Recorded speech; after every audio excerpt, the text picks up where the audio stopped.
also joining me live is the man behind the festival and behind the Blues Train.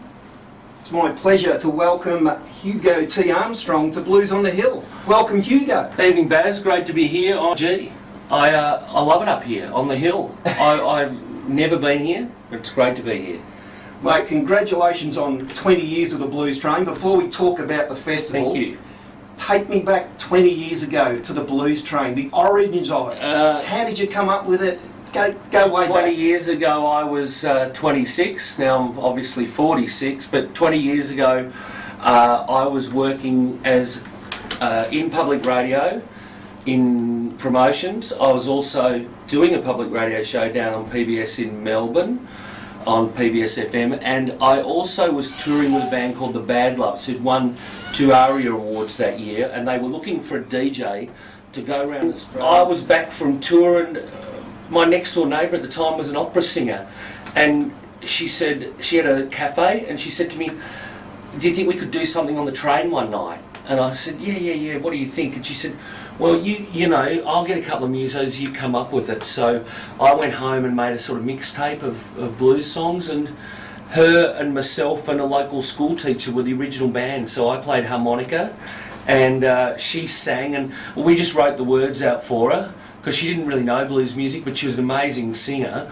and we just wrote the lyrics. I scribbled them out, and then I can't read music, so the music teacher wrote the chords and, you know, what to sing in, and we rehearsed it up, and out we went. And it really did start from incredibly, you know, organic and humble beginnings. And it just grown from that, and you sort of gradually went around Melbourne and picked up all the musos. Yeah, I think it started like that, and then quickly we had the 2 girls from Goanna Band, Rose Bygraves and Marcia Howard, in another carriage, and they came and sang one night, and we sort of, you know, it was very quickly we got a feel for it, and we went, right, this has got to be the Blues Train. This is the music that works with the train, not only from the composition of actually physically getting the music into a train carriage, but also the rhythm and timing that goes well, the story of the blues, the synergy that probably came obvious fairly quickly. What didn't become obvious about the Blues Train very quickly was that there was any sort of remnants of a business idea in it. It was more something that we did with our mates. So then I nicked off back on a tour, and then, you know, 2 times a year, and then 4 times a year, and then 6 times a year, and so on. Literally just because it's incredibly expensive to run a train, so very cautiously we put more on, but really it just started from friends and local people just going, we'll all just have a big party, and we none of us had a clue what we were doing. And of course, as you probably hear many times, Baz, none of us had a clue that I'd be sitting here 20 years later talking to you. Exactly. And is it unique? Is there any others around the world? It's the only one in the world. There's been a couple of people have a copy of a couple of derivatives, but really, look, I've now got the trademark globally for it, because we were the first people to really do it. If you Google, you'll find some footage of Muddy Waters and I think either Big Mama Thornton or Sister Rosetta Tharpe in England in the 60s, where they did a blues train, but what it was called the Blues Train, but they actually got off at platforms and the train pulled up and they played on the platforms. And I never knew of that until recently. Someone showed me that footage, and it was only until, you got to remember, we started this product before there was the internet. So 20 years ago I didn't know any of this, but I've seen some footage that there was something like that, but other than that there's really never been any evidence of anything else. There's a train in South Africa called the Blue Train because it's painted the colour blue, but that's about all we've ever found.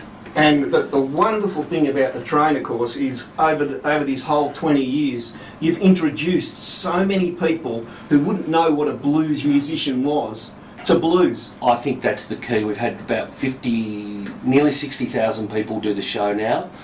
So as a tourism product, we've tried really hard to educate people to the music in a fun way. And the biggest compliment is when people say some of the weirdest things to me. And the things they say is, "Oh, I came tonight, I've had the best night of my life, but I thought it'd be really depressing." because it's blues. Yeah, there's a common misunderstanding in the general public that blues music is about feeling blue, not Yeah. getting rid of the blues and making it. Whereas blues music's one of the happiest musics in the world, but it was designed to make people in slavery happier. It's not designed to make you miserable. And because we call it, beyond blue or having the blues, people don't realise that blues music's about losing the blues. And so the greatest compliment is people that say, "Oh, that was fun. I thought it'd be." I said, "Well, why did you come?" They said, "Oh, yeah, it was really good." So it's been great because so many people have been exposed to a genre that they didn't know until they got there, and when they got there they realised that who hasn't seen the Blues Brothers movie and who hasn't really been exposed to that genre, they just, because of our commercial radio and stuff, never really got that they liked it.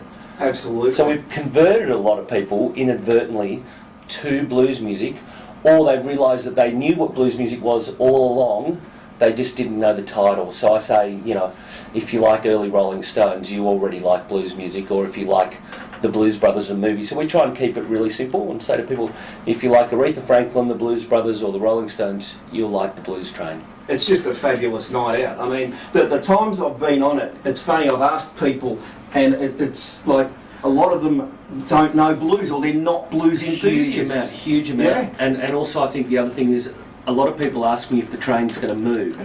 And that's the one that I find, I look at it and there's this 7 carriages, a full steam engine, a full crew of people, staff, caterers, and I'm like, yeah, you know what, it's going to move. And it's really funny, that's still to this day people go, is it going to move tonight? I'm like, oh yeah. And that first track we heard, of course, was the wonderful Jimmy Hocking. Was Jimmy on the first one? Or he was No, on... Jimmy, I didn't meet Jimmy till I started Queenscliff Music Festival in 1997. And my booking agent at the time said to me, he said, look, I've got this guy from the Screaming Jets, he's done a blues record. And he said, I don't want you to be put off because he's in the Screaming Jets. I said, I don't care. I didn't really know much about the Screaming Jets. And he said, this guy's really good. You've got to see him to believe it. And from the first time I saw him, I thought, wow, we've become best friends. He was a groomsman at my wedding, so we've gone on to form a really good friendship. But no, he was on the very early blues trains with Jimmy Hocking, Kerry Simpson, and Collard Greens and Gravy. So once we realised that we could no longer, as hack local musicians, support it to the level it needed, I started to ring some people, and also Dan Warner and Al McInnes. So they were some of the very first acts to ever play, because I realised that we needed to get professionals in to play the music, and Absolutely. our time was up, Baz. Yeah. And Chris Wilson, of course. Yeah, Chris Wilson came in a little bit later in the piece, and that was at a time when he was being managed by booked by Premier Artists, and the booking agency rang me, and I'm Chris Wilson's one of my heroes, and as a kid, listening to late night radio and his records and going to see Crown of Thorns and all that. And they said, Chris Wilson wants to play the Blues Train. I just said, there's no way. I said, are you kidding me? I said, I can't afford to have Chris Wilson on the Blues Train, there's just no way. And they said, no, he'll just do it. And he brought Andrew Pendlebury with him, and I'll never forget that night as long as I live.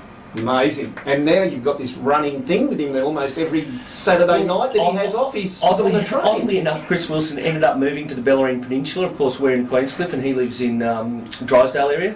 So for him, if he's got a spare gig, he can pick a spare night, he can pick up a local gig. So he loves it from that point of view. And it's great that with the music festival for our 20th year, I asked him to come and do it with Crown of Thorns, which was my childhood fantasy band. Yeah. So Crown of Thorns are going to play for the 20 years. Although the Crown of Thorns have technically never played the Blues Train, I thought we could probably get away with it. Wonderful. All right, we're going to hear some music from this wonderful festival coming up. We'll go to a sponsor, and then we'll give you some artists that are playing at the Motor City Music Festival and Blues Train regulars.